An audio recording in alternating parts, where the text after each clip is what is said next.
Estamos de volta com o Religare. Hoje eu recebo o teólogo jesuíta Máximo Pampaloni. Conversamos sobre o patrimônio espiritual do cristianismo oriental. Qual poderia ser, Padre Máximo, assim, um ponto que caracterizaria mais a teologia cristã latina do pensamento teológico, litúrgico dessas igrejas orientais? Olha, eu acho que o ponto mais qualificante da teologia oriental, bom, seriam muitos, né? Podemos escolher dois. Um que é de verdade muito particular, que é a unidade entre teologia e liturgia e vida espiritual que tem nas igrejas orientais. Nós, talvez, a Igreja Latina um pouco perdeu essa riqueza do patrimônio litúrgico, também porque a gente conhece algumas exagerações, algumas interpretações talvez meio desequilibradas das indicações conciliares, levaram a liturgia latina, às vezes, a se tornar uma espécie de oba-oba, uma coisa que se perdeu o sentido do sagrado. Assim. Agora, ao passo que na Igreja Oriental, a liturgia é o coração de tudo. A liturgia é a fonte da teologia, a liturgia é a fonte da vida espiritual, a liturgia é a fonte até da vivência mesmo do povo. Então, acho que isso é a coisa que mais chama a atenção. O outro ponto que nós deveríamos partilhar com eles é o amor incrível, uma coisa que nem dá para imaginar a Mãe de Deus. A importância que a Theotokos, a Mãe de Deus, tem para o povo oriental, não dá para entender para nós. Nós, talvez, com todo o amor que nós temos para a Nossa Senhora, mas a importância que a Mãe de Deus tem na teologia, e não só na piedade popular, mas na teologia mesmo e na liturgia, nós nem temos ideia. Isso talvez seja um dos pontos que mais chama a atenção. Assim como a devoção aos santos, que nós partilhamos com eles, mas tem também na Igreja Oriental um lugar até teológico, espiritual, muito maior que às vezes nós hoje. Então, acho que esses são pontos que chamam muita atenção, também porque são comuns, né? Sim, sim. Então, a gente acha que poderia se enriquecer voltando a esse patrimônio. E o que falar, por exemplo, da influência da cultura grega na teologia latina, né, e a posição das igrejas orientais em relação a essa aproximação, né, que ocorreu na Igreja do Ocidente? Olha, esse foi... O cristianismo, claro, nasceu em âmbito semítico. Jesus era hebreu, Nosso Senhor é hebreu, os apóstolos hebreus, mas desde logo essa mensagem se encontrou dentro do Império Romano com o pensamento helenístico, com o pensamento grego. E isso foi um pouco a vertente teológica que começou no Ocidente. Também no Oriente, de língua grega, se desenvolveu. Sim. Alexandria é a cidade onde a teologia nasceu, praticamente, com uma verdadeira faculdade, que era o Didascaleion de Orígenes. Então, a teologia começou. E não foi uma doença, como Harnack dizia, e como muitos hoje pensam que a helenização do cristianismo foi uma doença que o cristianismo pegou. Não, foi simplesmente um jeito para responder algumas perguntas diferentes que começaram a surgir. Mas teve também, então, a Igreja Oriental Bizantina é pensamento grego. E também os russos pegam muito da tradição bizantina. Agora, é interessante que existe, porém, uma parte das igrejas orientais, que é sobretudo aquela siríaca, que até o século V, que é quando começaram as controvérsias cristológicas, que dividiram um pouco a igreja, até hoje, infelizmente, até aquele momento, a teologia siríaca se desenvolveu não muito influenciada pela teologia grega. Então, é um exemplo muito interessante de uma teologia que se desenvolve a partir de categorias, diríamos, mais bíblicas. Então, eu acho que é uma teologia que hoje seria muito interessante voltar a estudar para encontrar, sobretudo quando se fala de enculturação, etc., que tem medo um pouco do logos grego, teve também uma teologia que se desenvolveu sem essa confrontação. Do século V para frente, não, claramente, porque eles entram no debate com a igreja de língua grega.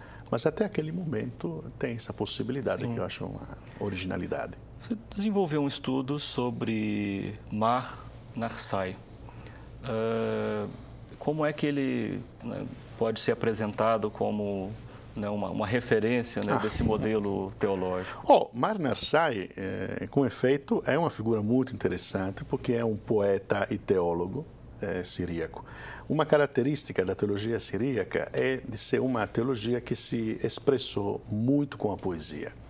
As homilias têm até um gênero literário que se chama o Memra, que é uma homilia em versos. Então, a maioria desses autores do século até o IV, Efrem, que é o máximo mais conhecido, Santo Efrem, do século IV, mas também os autores do século V, as homilias deles são em versos.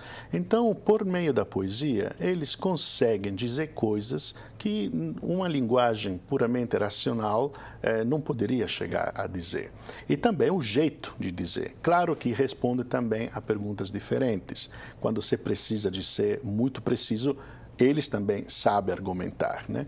Mas na predicação, na difusão mais popular, no anúncio, eles usam a poesia. Então, Narsai, que era um professor, é o fundador da famosa escola teológica de Nisibis, que se tornou uma academia que salvou a herança grega e passou o mundo grego filosófico e médico, por exemplo, aos árabes.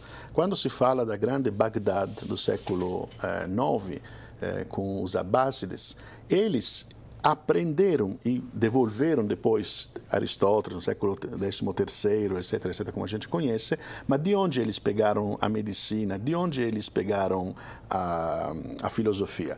Das escolas siríacas, que eram exatamente no atual Iraque.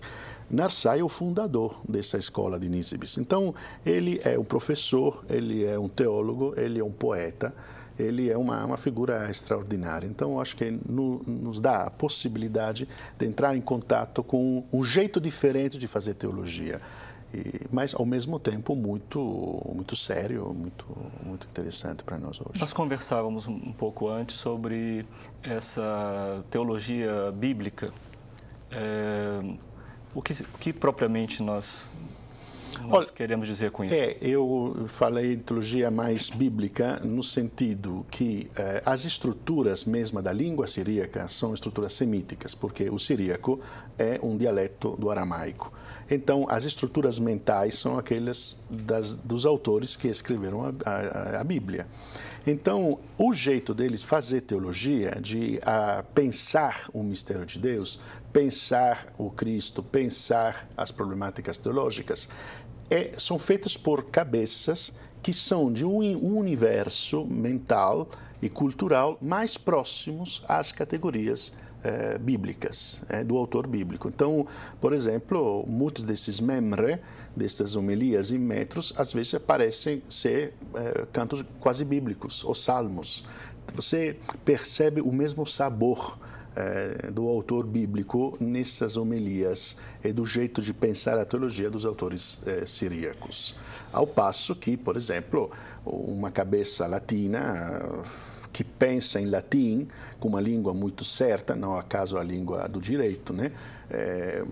Seria impossível pensar aquela coisa. Assim como uma cabeça grega, que com a flexibilidade que a língua grega tem, de te dar aquelas nuances, aquelas específicas, que não acaso é uma língua da poesia, é uma língua também da filosofia, também a teologia vai ser pensada e expressada de maneira diferente. Alguns colegas na universidade, aqui na PUC Minas, do Departamento de Teologia, comentam que, em relação a algumas crises que vive a sociedade hoje, particularmente a própria igreja, na divulgação da sua mensagem, na sua tarefa de evangelização, sua tarefa missionária, que ela deveria voltar às fontes patrísticas, dentro dos seus estudos, particularmente dessa tradição oriental. Veria a possibilidade desse retorno e o que esse retorno significaria para os dias atuais, né, como aprendizado? O senhor faz uma pergunta muito perigosa, no sentido que é verdade, isso já o grande de Lubac falou uma vez, que cada vez que a igreja foi em crise, ela voltou aos padres para encontrar uma inspiração e novas energias. Isto é, com certeza, uma praxe muito clara na igreja. Então, quando tem um problema, voltamos aos padres, que a gente encontra não para repetir o passado, mas para encontrar aquela força vital que nos ajuda a enfrentar as questões. Agora, se voltar aos padres significa isso, eu aceito. Agora, porém, às vezes, uma coisa que é um pouco perigosa, que é voltar aos padres no sentido que tudo que nós fizemos, o assim chamado famoso segundo milênio, assim, foi toda bobagem. Então, devemos pular a Idade Média, devemos pular Santo Tomás, devemos pular e vamos... Não, porque tem um perigo. O perigo é que o que nós precisamos são uma consciência eclesial diferenciada, ou seja, que saiba que no momento do anúncio tem que usar uma linguagem, mas no momento que você tem que pensar algumas perguntas específicas, então as categorias bíblicas não ajudam.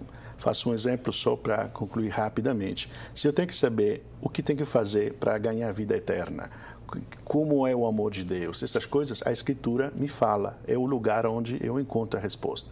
Mas se a pergunta é, mas como é que se Deus é um e o Verbo é Deus, são dois Deus, mas é um, o Espírito Santo é Deus, são três, é um, como é que está este negócio?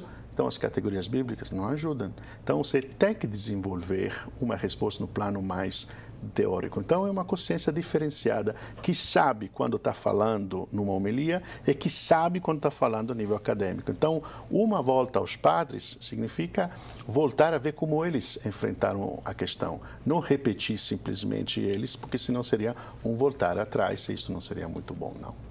Muito obrigado, Padre Máximo. Prazer tê-lo aqui conosco. Obrigado. Acesse a página do programa. Ela está em www.pucminas.br/ppgcr. O Religário de hoje fica por aqui. Obrigado pela sua companhia, um abraço muito cordial e até a próxima semana com mais um Religário, Conhecimento e Religião.